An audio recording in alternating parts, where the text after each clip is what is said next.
हमारे घर में पूजा पाठ से इतना खाना आ जाता था पड़ोसी में से कि हम अब खाना भी नहीं बनाते थे। ब्राह्मण है आप? हाँ, ब्राह्मण फैमिली से। ब्राह्मण फैमिली से खाना भी नहीं बनाते थे। जब तो मैंने सोचा कि मैं मंदिर में जाके मैंने देखा, टीवी में देखा कि गर्दन काट के चढ़ा देते हैं तो परमेश्वर खुश हो जाते हैं। ओह माय गॉड, मतलब वो ईश्वर खुश हो जाते हैं जिनकी आप उपासना करते हैं। ऐसा करने वाली थी क्या? करते हैं। तो नवरात्रि का समय था, मैंने बहुत बड़ी संडासी ली एक, अच्छा, और उसे छिपा के अपने साथ में रख के ले गई मैं बोल मंदिर रही है, में। सुनिए। तो मैंने कहा यहाँ पे अगर कोई नहीं होगा तब मैं अपनी गर्दन काट के अपनी चढ़ाऊंगी। गर्दन काट। बिस्मिल्लाहिर्रहमानिर्रहीम। अस्सलाम वालेकुम मेरे प्यारे दोस्तों, मैं शोमिया इंडिया से फिर से हाजिर हूँ। आज का जो वीडियो है ना, आखिर तक देखना जरूर, क्योंकि आज के वीडियो में आप सब जानने वाले हैं कि एक हिंदू धर्म की औरत, एक हिंदू लेडी, सनातनी लेडी, एक पंडित की वाइफ, उन्होंने अपना धर्म को छोड़ा, अपना धर्म को छोड़ के इस्लाम धर्म कबूल किया, और उनके ऊपर क्या क्या बीता है वही आप बीती सुनेंगे हम उन्हीं के मुंह से। दोस्तों, मौत के मुंह से निकल के आने के बाद उन्होंने इस्लाम धर्म को कबूल किया है, और ये वीडियो जो है बहुत ही जानकार वाला वीडियो है, बहुत ही इंटरेस्टिंग वीडियो है, क्योंकि एक इंसान जो कि एकदम कट्टर हिंदू थी, हिंदू पंडित की वाइफ थी, और हिंदू धर्म के लिए, सनातन धर्म के लिए अपना जान तक कुर्बान करने वाली थी, वही सनातनी पंडित की वाइफ, वही औरत ने हिंदू धर्म को छोड़ा है, इस्लाम धर्म को कबूल किया है। क्यों, किस लिए? उसका रीजन बहुत ही बड़ा होगा, इसीलिए बोल रही हूँ कि वीडियो बहुत ही ज्यादा इंटरेस्टिंग है। तो चलिए शुरू करते हैं आज का वीडियो। और वीडियो शुरू करने से पहले आप सबसे एक रिक्वेस्ट है कि एक लाइक कर देना वीडियो को, और पूरा देखने के बाद वीडियो को शेयर भी कर देना। तो चलिए शुरू करते हैं आज का वीडियो। मैं भैया पंडित घराने से हूँ, और मेरे पापा, हमारे जन्म से ही बहुत पूजा पाठ होता है, और इतना होता है कि हमारे घर में पूजा पाठ से इतना खाना आ जाता था पड़ोसी में से कि हम अब खाना भी नहीं बनाते थे। ब्राह्मण है आप? हाँ, ब्राह्मण फैमिली से। ब्राह्मण फैमिली से खाना भी नहीं बनाते थे। जब त्योहार होते थे इतना खाना आता खाना था। बनाने की हमें जरूरत नहीं पड़ती थी। कर्म कांड करने जाते पंडित होंगे। हाँ, पंडित जी थे कर्म ना? कांड करने जाते थे, और खाना हमारे घर इतना आता था कि हम हमारे पड़ोसी भी खाते थे। अच्छा, तो पूजा जैसे पाठ मैंने करने अपने से पापा जो के जितना घर में प्रसाद देखा मिलता है पूजा actually पाठ में। होता है, तो मैं भी उसी में ढल गई। उसमें ढलते ढलते मैं 12-13 साल की जब हुई ना, तो मेरी जो पूजा थी, पाठ थी, इतनी बढ़ गई, इतनी बढ़ गई भक्ति आप। भक्ति। मैंने सोचा अगर भक्ति जितना बढ़ गई मेरे इनका पापा करते हैं मतलब। मैं उससे ज़्यादा करूँगी।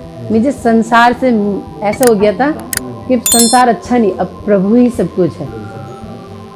तो एकदम नवरात्रि भक्ति में होते लीन हो पूरे गई रखती, थी। कभी लोम के जोड़े से रखती, हफ्ते में 4 व्रत रखती, और 4 व्रत रखने के बाद भी मेरे भैया पंडित थे, कह रहे थे तेरे ऊपर शुक्र भारी, शनिचर भारी, बृहस्पति भारी। ठीक है, सब करती। ज्योतिष भी करते थे? हाँ हाँ, ज्योतिष विद्या भी थे वो, सबको सबके घर जाते थे। उसके बाद मैंने क्या करा, काफ़ी समय के बाद अपने घर में कुंड बना लिया एक, मैं उसी में ही हवन करती थी। नहीं, उन्हें कैसे पता चला कि ये सारी चीजें आप करवा रही हैं? पंडित थे ना, वो खुद ही बताते थे, क्या औरों को ही बताते, तेरे पर शुक्र है, तेरे पर शनिवार है। नहीं, मतलब आपके जीवन में कष्ट चल रहा था, कोई प्रॉब्लम चल रही थी, इसलिए कि अपने आप से ही बोल दिया? नहीं, थोड़ा था मेरे जीवन में, अच्छा, ठीक है। परेशानी थी मेरे जीवन में, तब वो बताते थे कि ऐसा ऐसा कर लेना। नहीं, ठीक है। मैंने घर में एक हवन बनाया, और उसमें ही हवन जो भी होता था, हवन सामग्री छोड़ दी थी उसमें। उसके बाद ऐसे ही चलता रहा, तो मैंने सोचा कि मैं मंदिर में जाके मैंने देखा, टीवी में देखा कि गर्दन काट के चढ़ा देते हैं तो परमेश्वर खुश हो जाते हैं। अच्छा, ओह माय गॉड, मतलब वो ईश्वर खुश हो जाते हैं जिनकी आप उपासना करते हैं। ऐसा करने वाली थी उपासना क्या? करते हैं।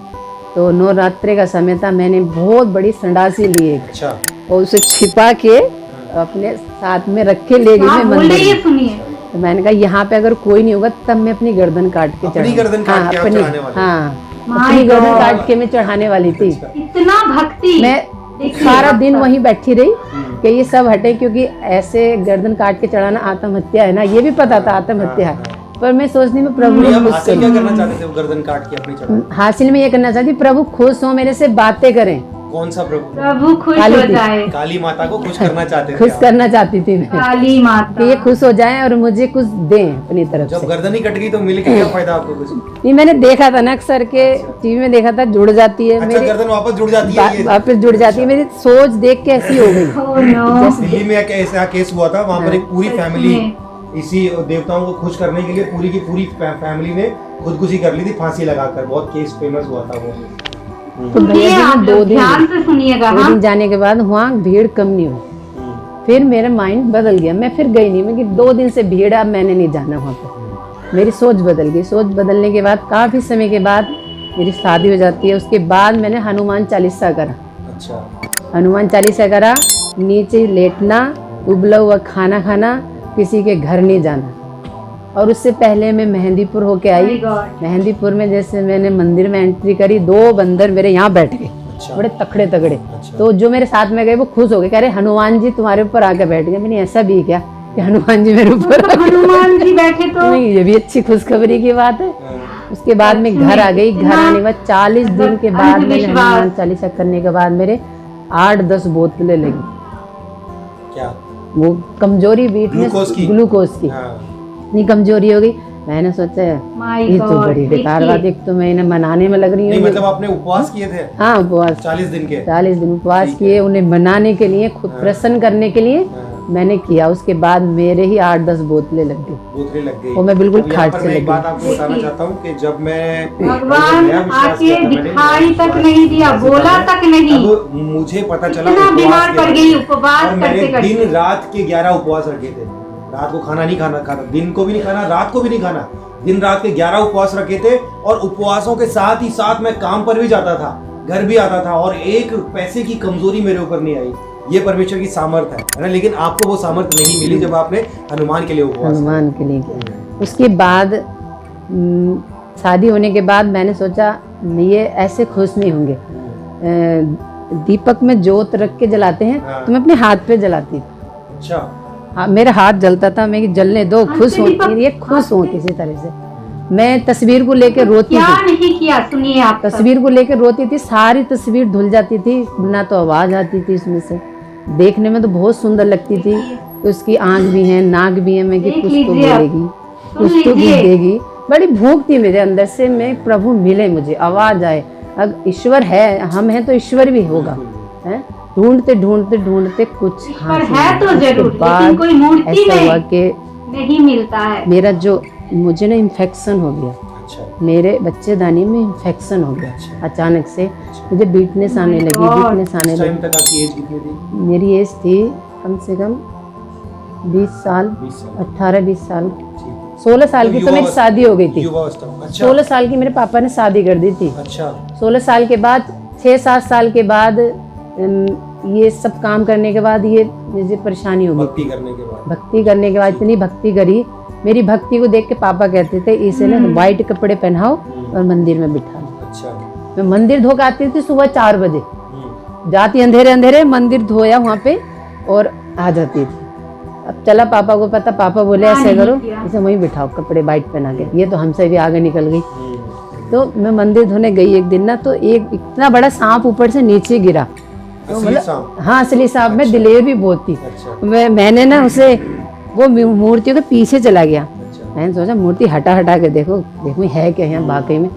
तो वो कह रहे अरे तुझे शंकर भगवान के दर्शन हो गए, सांप गिर गया तो। बंधन में My हनुमान God। और सांप में शंकर भगवान। शंकर तो मैं भगवान। पता नहीं मूर्ति हटा के देखा मैंने, मैं कि यहाँ तो कुछ भी नहीं है। डरती नहीं थी मैं शुरू से ही।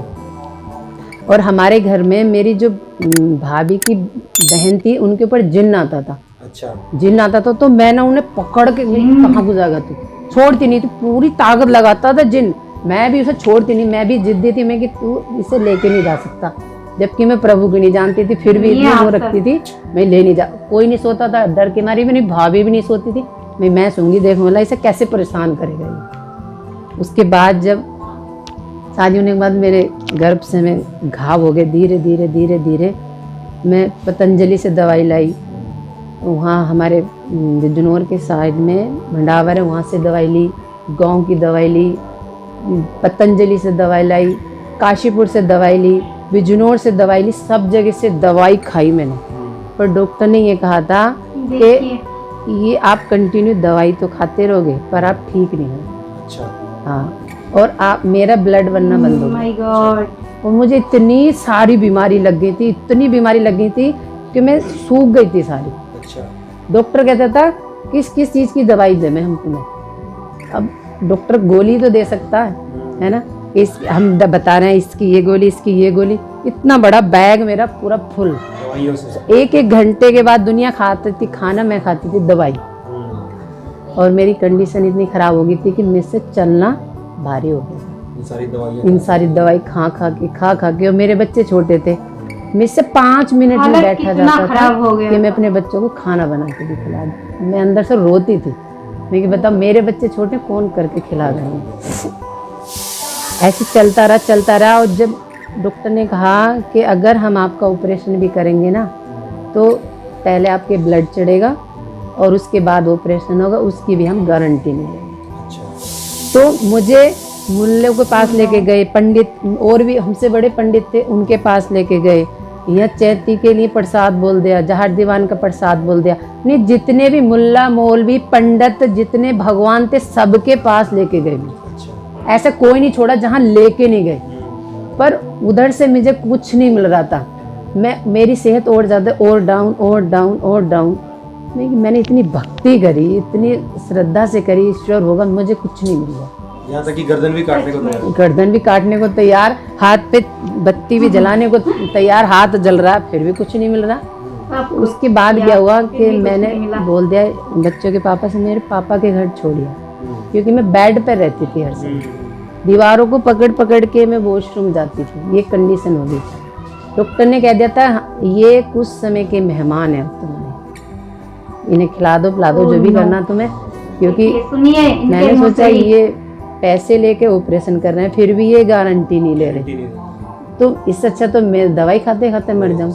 हैं हमारे पास इतना बजट ही नहीं रहता कि हम 70-80 हज़ार जमा करते वहाँ पे, और ब्लड के लिए अलग जमा करते, 2-3 बोतलें ब्लड चढ़ता, उसके बाद मेरा कहीं ऑपरेशन होता, उसके बाद भी गारंटी नहीं, मना कर दी उन लोगों ने। मैंने कहा हमें नहीं करवाना, मुझे घर ले जाओ। घर ले जाने के बाद मैं पड़ी रहती थी, मेरी मम्मी नहीं थी, पापा थे, भाभी भैया किसी का कोई ध्यान नहीं रखता।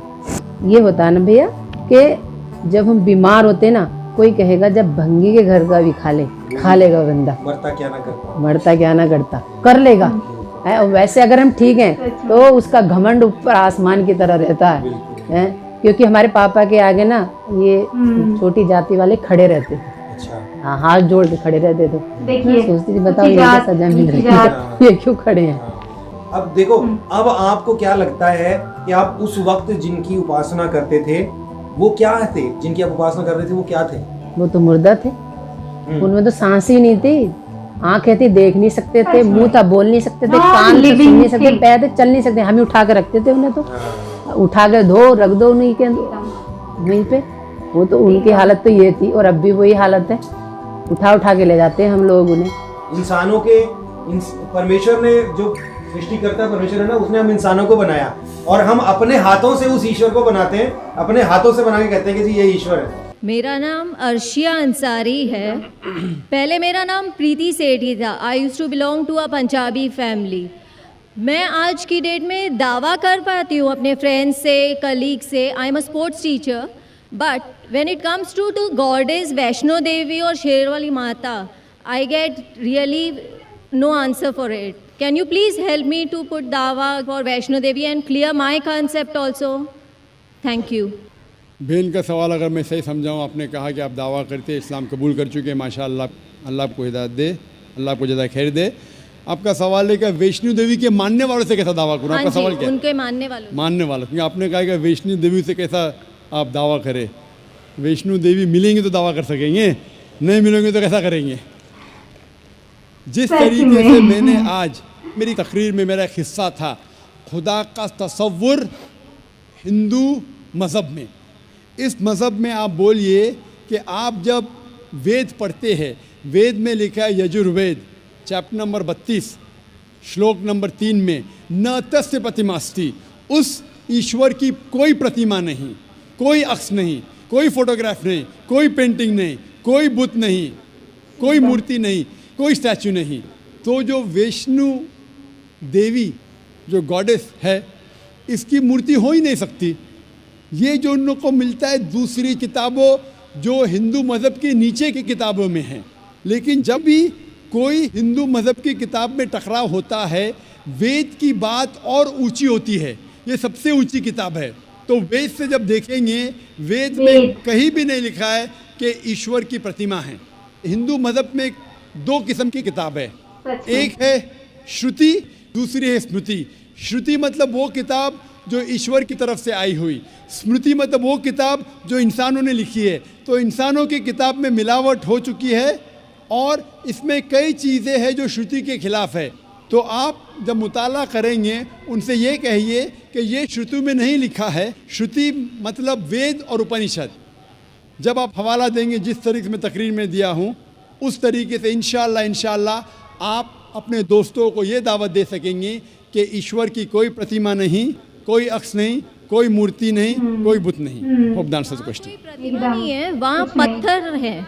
अगर वैष्णो देवी मंदिर जाएंगे, वहाँ कोई प्रतिमा नहीं है, वहाँ पत्थर है जिसकी पूजा की जाती है। प्रतिमा जब मैं कहता हूँ अक्स, चाहे पत्थर भी वो प्रतिमा में आ जाता है। पत्थर को पूजना हराम है। जिस तरीके से मैंने कहा यजुर्वेद में चैप्टर नंबर 40 मंत्र नंबर 9 में अंधात्म भविष्यन्ति या समुति मुपास्ते, अंधकार में वो लोग जा रहे हैं जो लोग कुदरती चीज़ों की इबादत करते, चाहे वो हवा हो, आग हो, पानी हो, और वो लोग और घोर अंधकार में जा रहे हैं जो बनाई हुई चीज़ें, चाहे टेबल हो, चेयर हो, मूर्ति हो या पत्थर को तराशते हैं। ये सब की इबादत करना यजुर्वेद अध्याय नंबर 40 मंत्र नंबर 9 के हिसाब से हराम है। तो पत्थर की पूजा करना भी हराम है। इस्लाम मज़हब में हराम है, हिंदू मज़हब में भी हराम है। चाहे आप उसको तराशो या मत तराशो, इबादत सिर्फ करना चाहिए खुदा की, और उस खुदा का कोई अक्स नहीं, और आप उस खुदा को देख नहीं सकते इस दुनिया में। अपनी आंखों से उस खुदा को देख ही नहीं सकते। लिखा है बाइबल में, कुरान में भी, हिंदू स्क्रिप्चर में, अगर आप खुदा की बराबरी कोई भी चीज़ से कर सके इस दुनिया में, चाहे वो आसमान की चीज़ हो या इस धरती की चीज़ हो, तो वो खुदा हो ही नहीं सकता। Hope the answer the question. तो दोस्तों, आप सबने ध्यान से सुना है इस वीडियो को। देखिए, वो जो सनातनी पंडित की वाइफ थी, उन्होंने क्या कुछ नहीं किया, अपने गर्दन तक को काटने के लिए तैयार थी, हाथ में दीपक तक जलाया। मतलब क्या मिला आखिर में उनको? मिला क्या? कुछ नहीं, नथिंग। तो डॉक्टर जाकिर नाइक जो कहते हैं, रेफरेंस के साथ बोलते हैं और एकदम 110% सही बोलते हैं। तो वीडियो को और भी शेयर कर दीजिए ताकि और लोगों के पास पहुंच जाए और लोग देखें और समझ सके कि सच में ये जो बात है, जो बिलीव करते हैं हम लोग, ये एकदम बिलीव नहीं करना चाहिए, क्योंकि ये नॉन लिविंग थिंग है। इनमें ना जान होती है ना प्राण होती है। ये किसी के लिए क्या करेगा जिसको हमको उठा के इधर से उधर रखना पड़ता है। तो दोस्तों, आज के लिए इतना ही। फिर मिलते हैं जबरदस्त वीडियो में। तब तक के लिए मैं शौमिया, मुझे दीजिए इजाजत। अल्लाह हाफिज।